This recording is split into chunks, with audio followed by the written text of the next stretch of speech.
this is Clarence Stogner from AT Controls. We're here today to give you a brief demonstration on how to mount a actuator, rotary rack and pinion type, to a ball valve.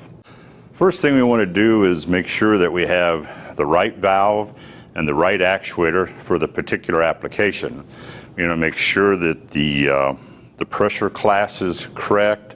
It's a spring return or a double acting actuator or whatever we're supposed to have. So we need to make sure in the beginning we have the right equipment. Next thing we want to do is review the IOMs for the valve and the actuator to determine if there's any special requirements that we need to be aware of before we start the assembly process.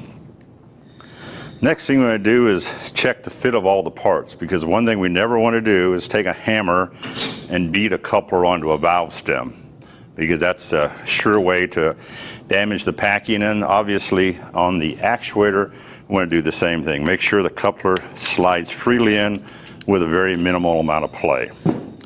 After that, then we want to take the bracket, make sure it fits on the valve and it doesn't hit the flanges. On smaller valves where the mounting pads are below the mounting surface, we want to make sure that the flange bolts don't get in the way of the mounting bracket so it can't be installed later in the field. The other thing, and especially in this application, we have metric bolts in the valve and UNC bolts in the actuator. So we want to make sure that we have the correct mounting hardware that fits all the bolts and screws run nicely into the holes, because some of your metric bolts and UNC bolts are difficult to tell the difference.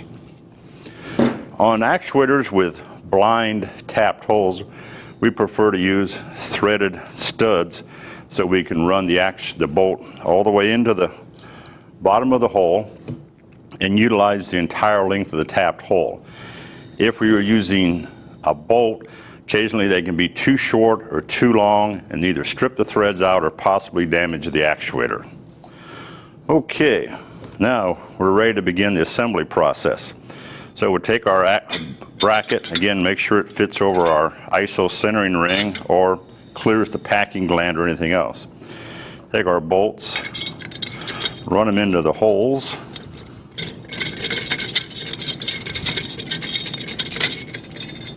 And at this point, we want to just run them in finger tight.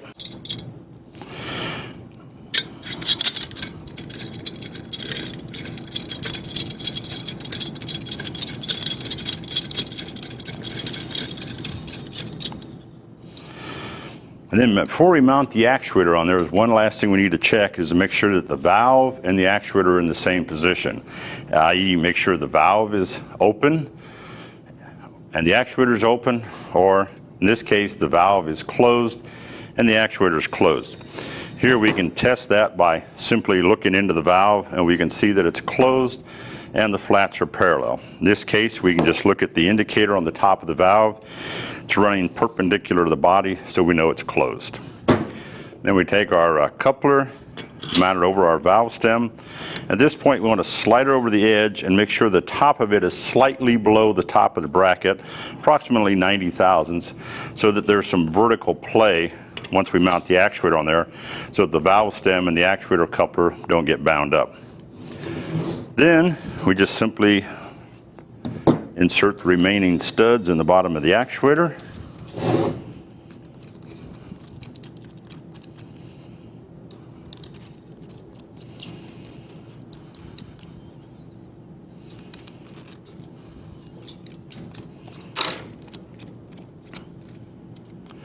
And just give them just a little twist to make sure they're snug in the bottom of the hole.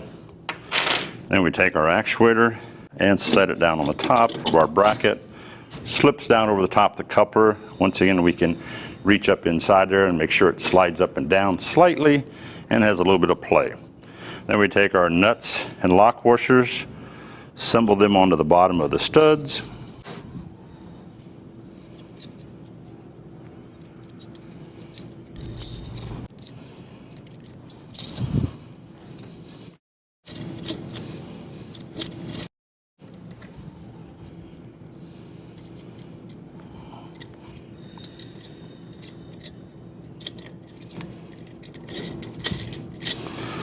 Okay, at this point, just kind of square everything up, make sure they're looking good, and then we can tighten down the bottom bolts.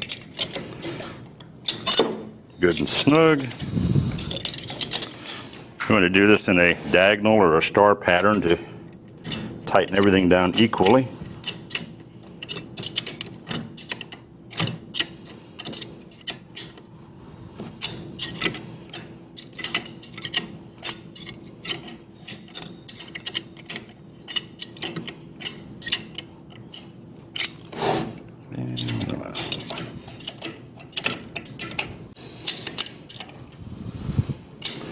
And then repeat for the actuator nuts.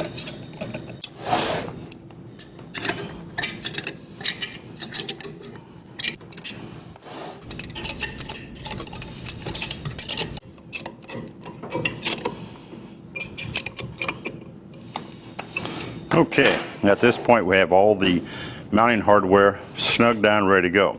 At this point we're going to make sure that as we look in the valve, in this case it's closed. Now we'll put a little air on it and test it for operation. Since this is a double acting, we have to move over to the other port to close it again. Okay. Now we'll move it back to the open position again and make sure that the valve is in the full open position. And it looks pretty good. If we needed to adjust the waterway adjustment, we can use that by adjusting our stop bolts here to adjust the open and the closed positions of the valve. Okay. Now the unit is ready to be taken out and put in the pipeline and ready for service.